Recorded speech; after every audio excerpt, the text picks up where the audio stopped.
Myra Media Amar welcomes political analyst K S Prasad.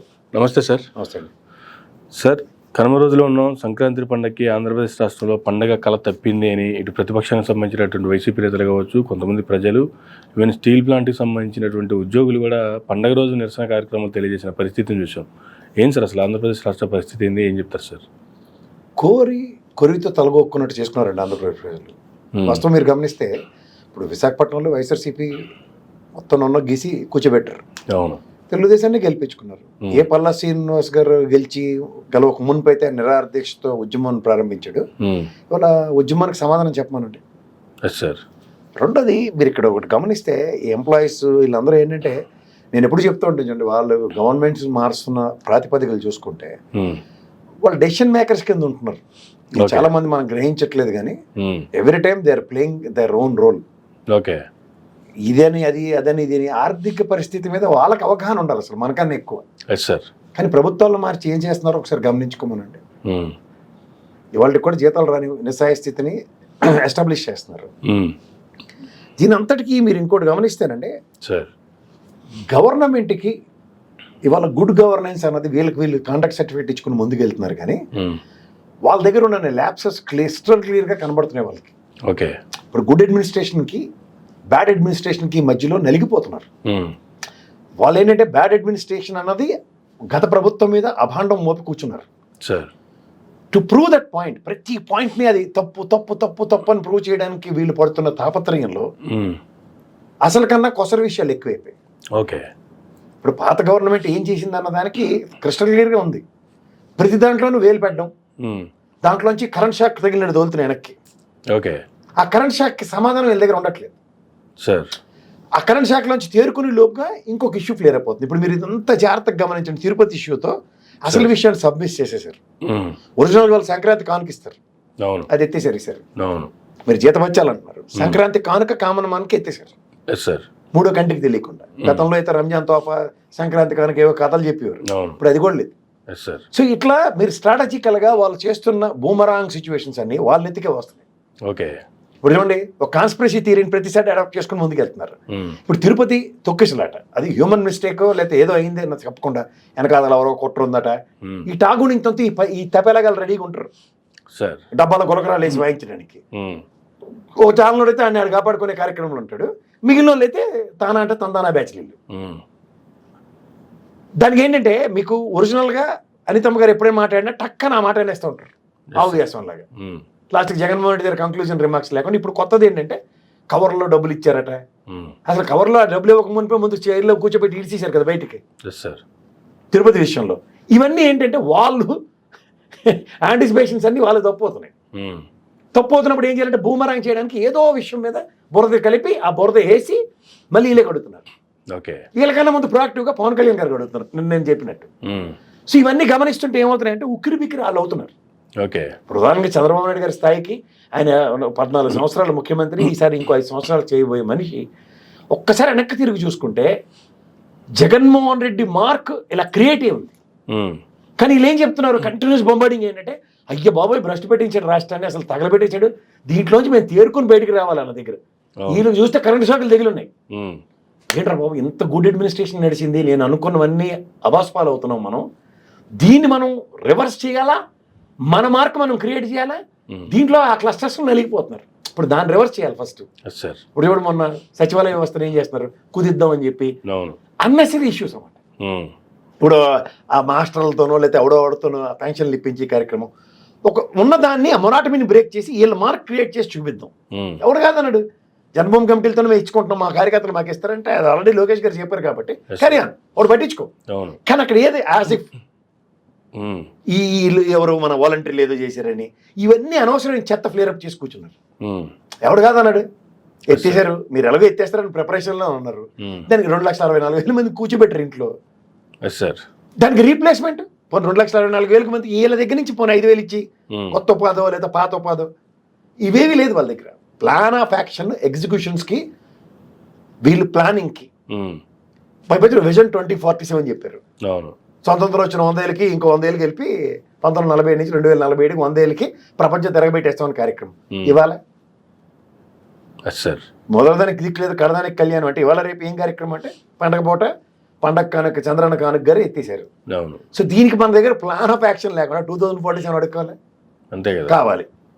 నేను ఎప్పుడు కూడా చెప్తున్నా, ప్రతిసారి చెప్తుంది ఒకటి, మీకు హైటెక్ సిటీ ఐటీ రంగం పరుగులు అందుకున్నప్పుడు మీ vision 2020 is a successful module. Sir ఇప్పుడు అలాంటిది రీప్లేస్మెంట్ లేనప్పుడు హౌ క్యామ్ ఏఐ టెక్నాలజీ అంటే నిన్న కళ్ళ ముందు 6 గంటలు లేపేశారు. అవును. అనౌన్ ఇతను పెట్టారు ఏఐ టెక్నాలజీ అని చెప్పారు. ఈ కొత్తగా వచ్చిన టీవీ అధినేత ఆ ఏఐ టెక్నాలజీ అడాప్టబిలిటీలో మెజరబుల్ ఫెయిల్యూర్. Yes sir. ఇది మాట్లాడమంటే చాలా బాధగా ఉంది. ఇప్పుడు మనం కొత్తది అడాప్ట్ చేసుకున్నప్పుడు ఎగ్జిక్యూషన్ గురించి టేక్ ఆఫ్ని మీరు ఆల్రెడీ టేక్ ఆఫ్ ఉన్న దాన్ని పరిగెట్టిన కాలువ దగ్గర మీ పక్క ఆ కాలువ నదీ ప్రవాహం సముద్రం కలిసేంత పెద్ద నది అయిపోయింది హైటెక్ రంగం.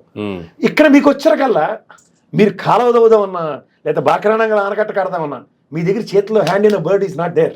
Yes sir. అంచేత మీరు ఏం చెప్పినా అవన్నీ ఊకదంపుడు ఉపన్యాసాలుగానే ఉంటున్నాయి. సో ఇక్కడ మీరు గమనించగలిగితే ఇప్పుడున్న వాస్తవానికి దగ్గరగా ఇప్పుడు వ్యవసాయ రంగం ఉంది. నేను ఎన్నోసార్లు చెప్తున్నా, అక్కడ ఇవాళ టమాటా రేటు చూడండి, కరెంట్గా 10 రూపాయలు పడిపోతుంది కరెంట్ రేట్.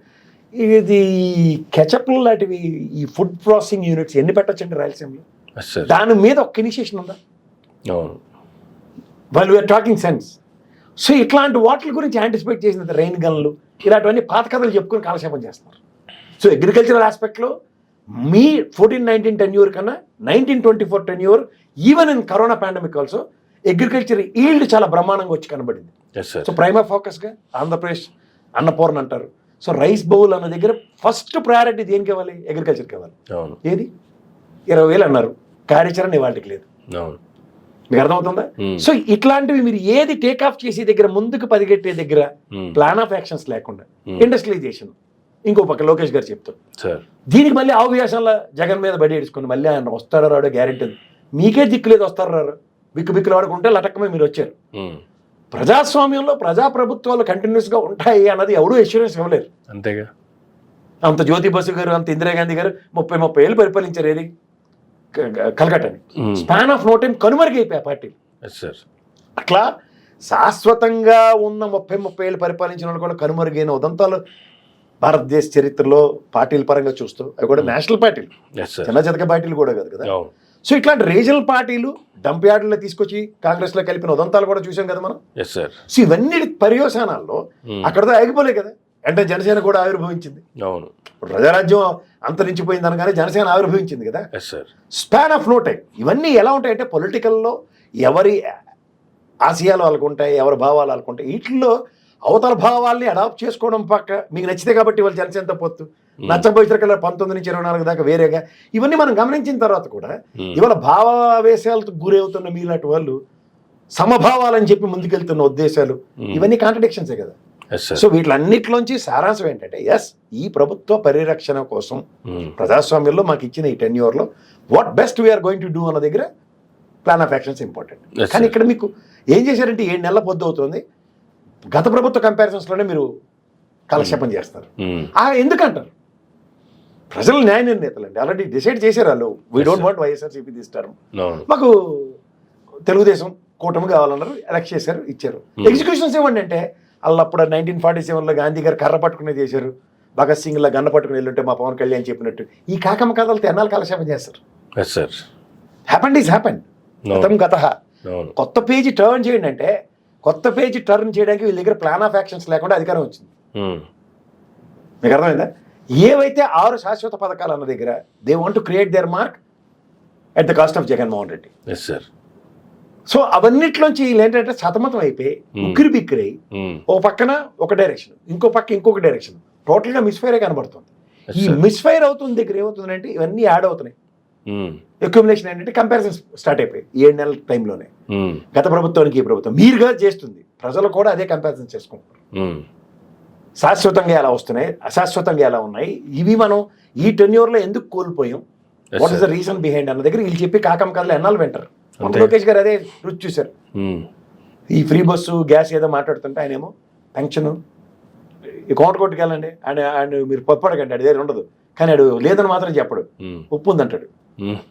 లేదా కందిపప్పు అడగండి, శనగపప్పు ఉందంటాడు, కానీ లేదని మాత్రం చెప్పడు. అలా పెన్షన్ అని దబాయించుకుని వెళ్ళారు. సో క్వశ్చనింగ్ ఎప్పుడైతే ప్రజల్లో స్టార్ట్ అవుతుందో దానికి రెసిప్రొకేటివ్గా మన దగ్గర ఆన్సర్ చాలా సమాయత్తమై ఉండాలి.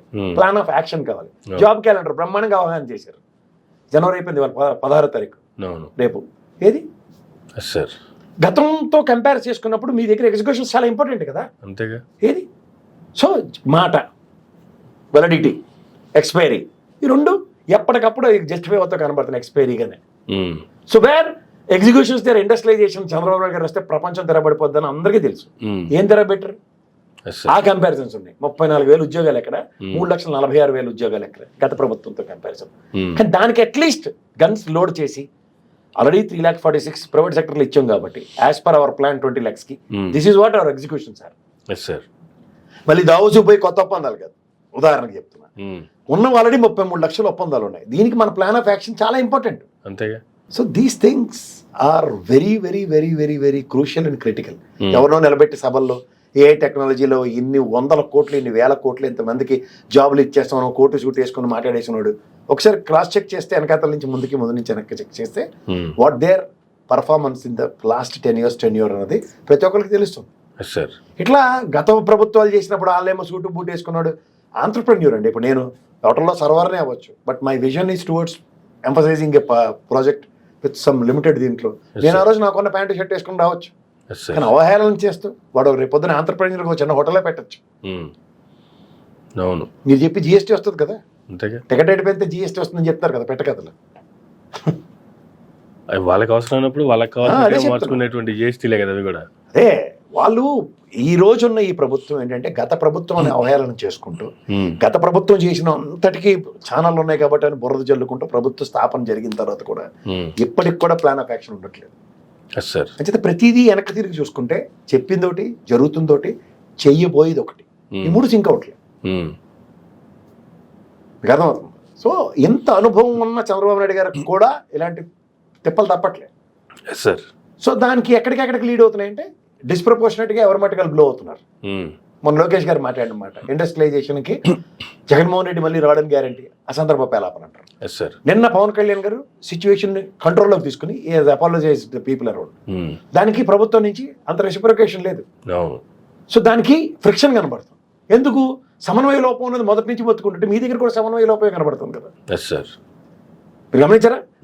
ఏ ఈఓ చైర్మన్కి సమన్వయ లోపం అని వేలెత్తి చూపించిన దగ్గర చీఫ్ మినిస్టర్ గారికి, డిప్యూటీ చీఫ్ మినిస్టర్ గారికి కూడా సమన్వయ లోపమే కదా. అంతేగా. ఎందుకు? ఇంకోటి కాంట్రడిక్షన్ అక్కడ.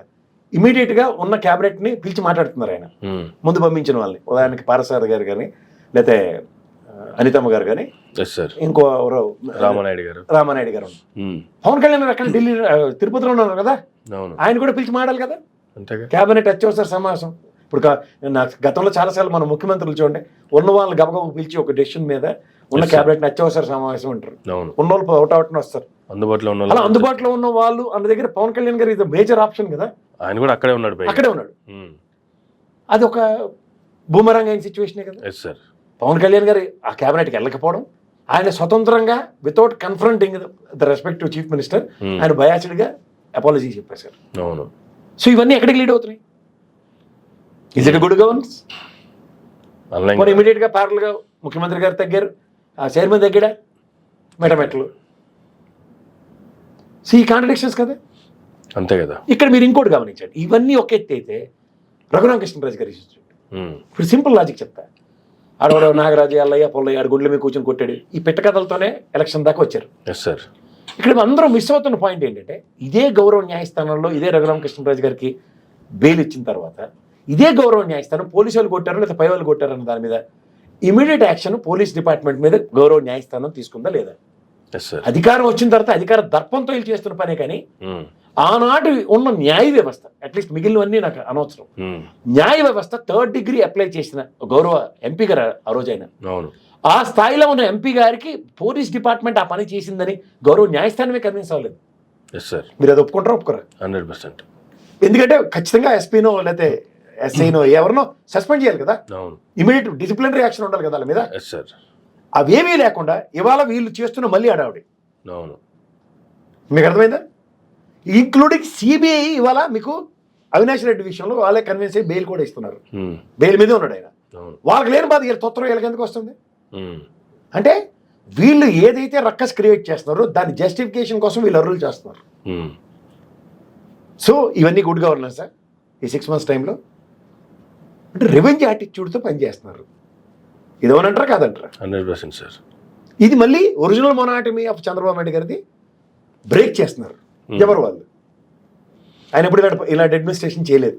అవును. 14 ఏళ్ళు ఆయన ట్రాక్ రికార్డ్ వెనక్కి చూసుకుంటే గుడ్ గవర్నెన్స్ విషయంలో ఆయన ఏదో నానా మీద తిప్పలు పడ్డారు తప్ప ఇలా రివెంజ్ యాటిట్యూడ్తో ఎప్పుడు పని చేయలేదు. ఎందుకు వస్తుంది ఈ ఛాన్స్?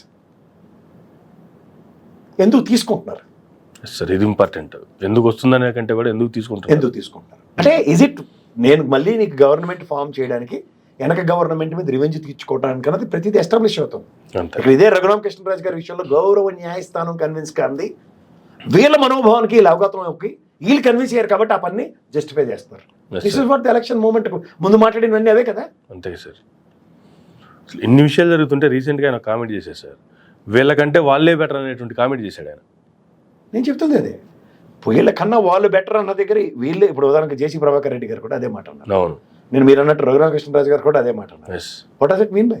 ఈవెన్ పవన్ కళ్యాణ్ గారు అయితే ఇంకా బ్రాండ్ అంబాసిడర్ యాంగిల్లోనే ఆయన పనిచేస్తున్నారు. సో ఇవన్నీ దేనికి సంకేతాలు? సేఫ్ జోన్లోనూ 134 సేఫ్ జోనే కనబడుతుంది. Yes sir. ఆ సేఫ్ జోన్ ఎలా క్రియేట్ అయింది అనేది కూడా ఇక్కడ ఇంపార్టెంటే కదా. సో వీటిలన్నీ సారాంశంలో ఇవాళ నలుగుతున్న గవర్నమెంట్ అన్నదానికన్నా నలగగొట్టబడుతున్న గవర్నమెంట్ అన్నది. ఎందుకంటే వాళ్ళు జగన్మోహన్ రెడ్డి అనే ఒక పెద్ద జైగెంట్ ఫిగర్ని చూసుకుని జడిచేస్తున్నారు. అంటే he has created a benchmark. Yes sir. ఇప్పుడు 5 సంవత్సరాలు ఆయన మీద బురద చెల్లి మళ్ళీ అధికారంలోకి వచ్చిన తర్వాత కూడా అదే బురదతో ప్రపంచానికి జస్టిఫై చేద్దాం అన్న దగ్గర ప్రతి దాంట్లోనూ బూమరంగీలకి నెత్తి వస్తుంది. అవును.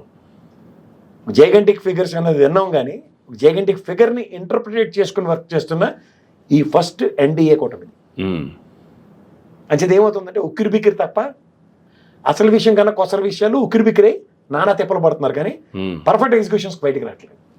అది original legacy of Chandrababu Naidu గారు బయటకు రాకుండా ఈ చెత్త చెదరు ఆయన చుట్టూ పోసి దాంట్లోంచి ఆయన ఆ బురదలో ఈత కొట్టించే కార్యక్రమానికి తెరలేపారు. అవుట్కమ్ స్ట్రగుల్ ఫర్ ఎగ్జిస్టెన్స్ కనబడుతుంది. అంతకని ఇంకెళ్ళి ఈ ఉన్నటువంటి పరిస్థితుల్ని కేంద్రంలో భాగస్వామ్యం ఉన్నటువంటి కేంద్రం కూడా దీన్ని అవకాశంగా వాడుకునేటువంటి పరిస్థితులు కూడా వాళ్ళు బీజేపీ వాడు పుట్టిందే అవకాశం తీసుకోవడానికి. రీజనల్ పార్టీలని కోతాట ఆడించడానికే వాళ్ళు ఎన్డీఏ క్లస్టర్స్ లో పిలుస్తారు వీళ్ళని సార్. ఇంకా వాళ్ళకి ఏం ఉండదు. అయితే ఓకే వాళ్ళు అయితే ఓకే సినిమా చెప్పుకోవడం వాళ్ళు అంతకు మించి ఇంకా వాళ్ళకి బ్రేక్ అవ్వదు. అక్కడ ఉక్కిరి బిక్కిరికి చంద్రబాబు నాయుడు గారు లాంటి వ్యక్తి లాస్ట్ టైం అరెస్ట్ అయ్యారు కదా. అవును. అన్నిటికీ తందన అన్నా సరే సరైన మూమెంట్లో ఒకటి రాకపోయినప్పుడు ఏం చేస్తారు? అంతేగా. ఇప్పుడు కూడా జగన్మోహన్ రెడ్డి కూడా అదే పని చేశాడు చూడండి. దూరం నుంచి నీకు కావాలంటే సపోర్ట్ ఇస్తా, నన్ను మీ నెత్తికి పిలిచి నా జీవితంతో ఆడుకోవద్దని మళ్ళీ వాళ్ళ జీవితంతో ఆడేసుకున్నారు. ఇక్కడ గతంలో తెలుగుదేశాన్ని 23 ఇచ్చి ఎలా ఆడుకున్నారు, ఈసారి 11 ఇచ్చి జగన్మోహన్ రెడ్డితో కూడా అలాగే ఆడుకున్నారు. ఇందులో మోమాటమే లేదు. అది చంద్రబాబు నాయుడు గారికి బాగా తెలుసు.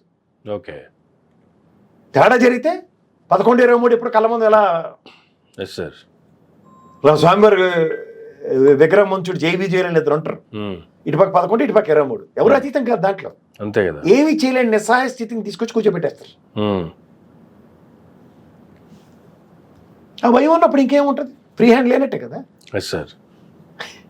వాళ్ళు గతంలో మీరు 5 ఏళ్ళ పాటు చంద్రబాబు నాయుడు గారి గవర్నమెంట్ని 23 ఇచ్చాం అని వాళ్ళు ఎలా అన్నారు, ఇప్పుడు 11 ఇచ్చాం వీళ్ళు అలాగే మాట్లాడతారు. Everybody is in the same trance. మీకు అర్థమవుతుందా? పైన ఆడించి వాడే అని వాళ్ళకి బాగా తెలుసు. అంటే చూడండి, వీళ్ళ నాళ్ళు ఏడ్చుకుని చస్తారే తప్ప ఒరిజినల్ గా మనకి మన జీవితాలు ఇలా డిసైడ్ చేస్తున్నాడు పైవాడని మాత్రం వీళ్ళు ఒప్పుకోవట్లేదు. అది జరిగింది అనుకోండి ఐస్ బ్రేకింగ్ అంటారు. అంతేగా. అప్పుడు మమతా బెనర్జీ లేడదో లేకపోతే కేజ్రీవాల్ లేటో లేకపోతే స్టాలిన్ లేటో వాయిస్లు వస్తాయి రీజనల్ పార్టీకి. అవి ఎప్పుడు వస్తాయి? వెనకాల స్ట్రెంత్ ఉండాలి, టీమ్ వర్క్ అంటారు. మమతా బెనర్జీ చూడండి, ఆవిడ ఒక్కడే కాదు, మొత్తం ఉన్న వాళ్ళందరూ గొల్లని పడిపోతారు. రాష్ట్ర ప్రయోజనం అంటే తమిళనాడు సంగతి ఇంక చెప్పాకలే. కేజ్రీవాల్కి చూడండి, ఎవడైనా మైకే మండలికి వాళ్ళ పార్టీ వాళ్ళ విధానాలు వాళ్ళకి నాయకుడికి ఎలా ఉంటుందో ఇక్కడ కాంట్రడిక్షన్.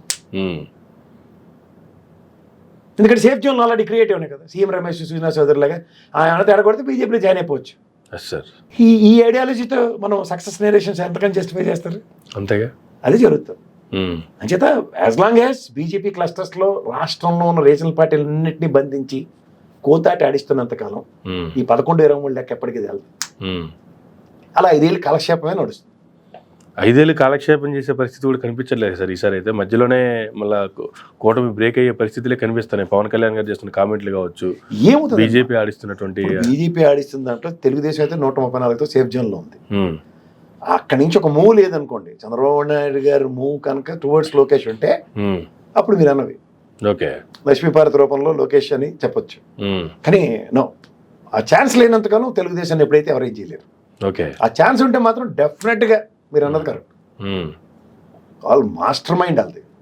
వాళ్ళు ఈ దెబ్బకు కాదు, వాళ్ళు నెక్స్ట్ గేమ్ ఎలా ఉంటుందంటే జనసేన పార్టీని బీజేపీలో మర్చ్ చేసుకుని next front ending character Pawan Kalyan అని నడిపించే కార్యక్రమానికి తెరలేపుతారు.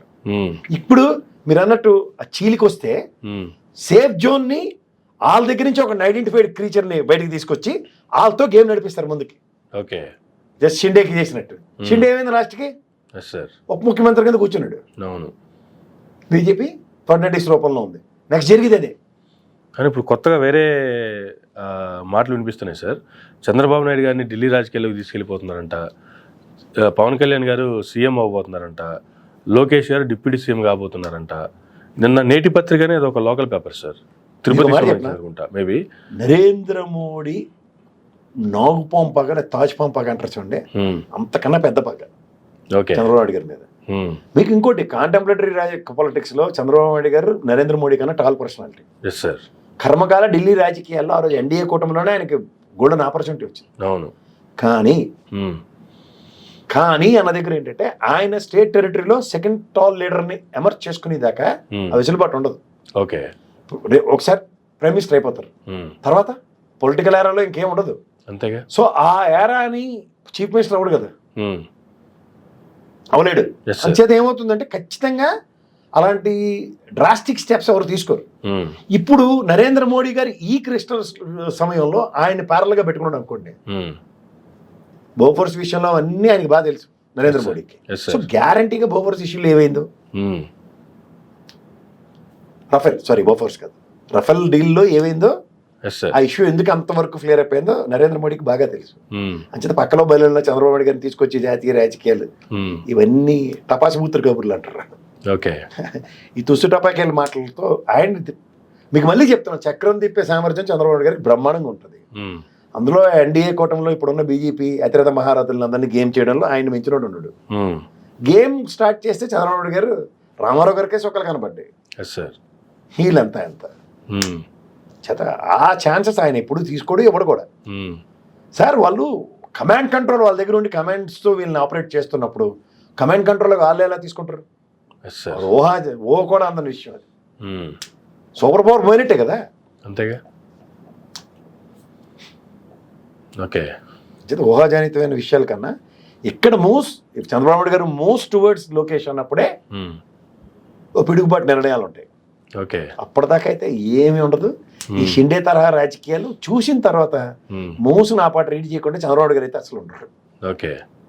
He also knows pretty well. మనందరికన్నా ఈ రాజకీయ చిత్రత ఆయన దగ్గర ఉన్నంత వరకు ఉండదు. అలా ఆయనకి తెలుసు. ఆయన ద బిగినింగ్ వెన్ రామారావు గారితో వచ్చినప్పుడు ఒక 56-57 మంది ఆయనతో ఉన్న స్ట్రెంథనింగ్ సిచ్యువేషన్ని ఎప్పుడు వదులుకోడు. ఆ స్ట్రెంథనింగ్ సిచ్యువేషన్లో ఇవాళ 50-60-70 మంది ఎవరు. Yes sir. అలాంటి టీం కోసం కావాలి ఆయనకి. ఆ టీం వర్క్లో అంటే అందరూ అనుకుంటూ ఉంటారు ఇప్పుడు యనమల రామకృష్ణ ఇలాంటి వాళ్ళు ఎవరు లేరు కాబట్టి what the options you will explore అన్న దగ్గర ఉంటాయి. కానీ ఆ ఆప్షన్స్ ఎప్పుడు 10 రకాలుగా ఎక్స్ప్లోర్ చేసుకునే మనిషే చంద్రబాబు నాయుడు గారు. ఓకే. అంత ఈజీగా నేను నా స్థాయిలో మాట్లాడేసినట్టుగా ఆయనతో ఉండదు. కానీ చెప్పలేం, ఒక డిస్ప్రపోర్షనేట్ బ్లోస్ జరుగుతున్నప్పుడు అధికారమా పరమోదం అన్నది రాజకీయంలో 199 మంది. అవును. ఆ 99 మంది వెసెస్ చంద్రబాబు నాయుడు గారు ఉన్నప్పుడు ఆయన కూడా స్ట్రాటజిస్ట్. విషయంలో ఎవరు అండర్ ఎస్టిమేట్ చేయలేము, అండర్మైన్ చేయలేము. కానీ ఇప్పుడున్న సిచ్యువేషన్స్ అయితే మాత్రం ఒక జైగెంటిక్ ఫిగర్గా చంద్రబాబు నాయుడు గారు, పవన్ కళ్యాణ్ గారు, లోకేష్ వీళ్ళందరూ జగన్మోహన్ రెడ్డి గారిని ఇంటర్ప్రిట్ చేసుకుని దీంతో అడుగులు అతి కష్టం మీద వేస్తున్నారు. ఇదైతే వాస్తవం. Okay. Right sir. Thank you very much అండి మీ యొక్క అమూల్యమైన విశ్లేషణ. Thank you sir. ఇదండి ప్రసాద్ గారితో ఈనాటి ఇంటర్వ్యూ. మరొక ఇంటర్వ్యూలో మళ్ళీ కలుద్దాం. చూస్తూనే ఉండండి మైరా మీడియా.